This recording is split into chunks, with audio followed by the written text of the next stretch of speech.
अन्वेषण करते समय मुझे कुछ डरावनी चीज मिली। एक व्यक्ति गुफा में बिल्कुल स्थिर खड़ा था, जैसे किसी ने उसे स्थिर कर दिया हो। मैंने उन्हें नमस्कार किया, लेकिन वे बिल्कुल भी नहीं हिले।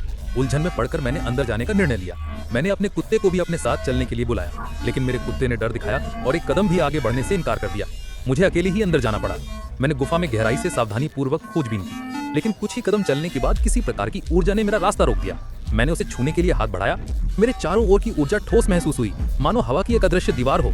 हर कदम अविश्वसनीय रूप से कठिन होता जा रहा था, लेकिन मुझे ये जानना था कि क्या हो रहा है।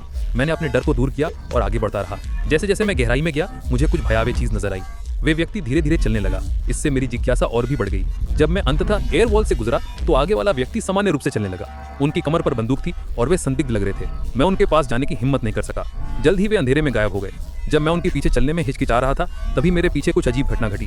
गुफा का प्रवेश द्वार चमकता और अंधेरा होता रहता था। गुफा के अंदर से भयानक चीखें गूंज रही थीं।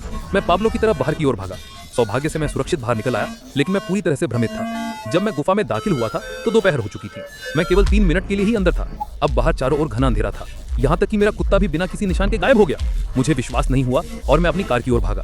जब मैं वहां पहुंचा तो मेरी कार पूरी तरह से घास फूस और लताओं से ढकी हुई थी। मैंने जाने के लिए कार स्टार्ट करने की कोशिश की, लेकिन बैटरी खत्म हो चुकी थी। तभी मेरी नजर मेरे काम की फोटो पर पड़ी। ऑक्सीकरण के कारण ये पीला पड़ गया, मानो कई वर्ष बीत गए हों। मैं आसपास सुराग ढूंढने के लिए बाहर निकला। मैंने पास ही में एक एसयूवी खड़ी देखी। आसपास कोई नहीं था।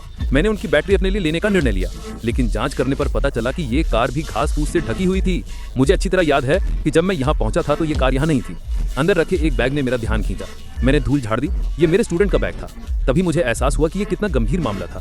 मैंने सोचा कि मेरे गुफा में प्रवेश करने के बाद मेरे स्टूडेंट मुझे ढूंढने आए होंगे। ऐसा लगता है कि वे भी गुफा में चले गए। ये सोचते हुए मैं पुनः वापस लौट आया।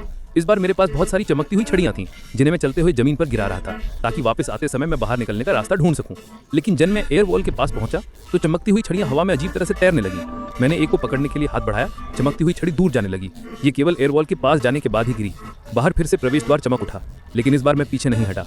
मैं सीधे गहराई में चला गया।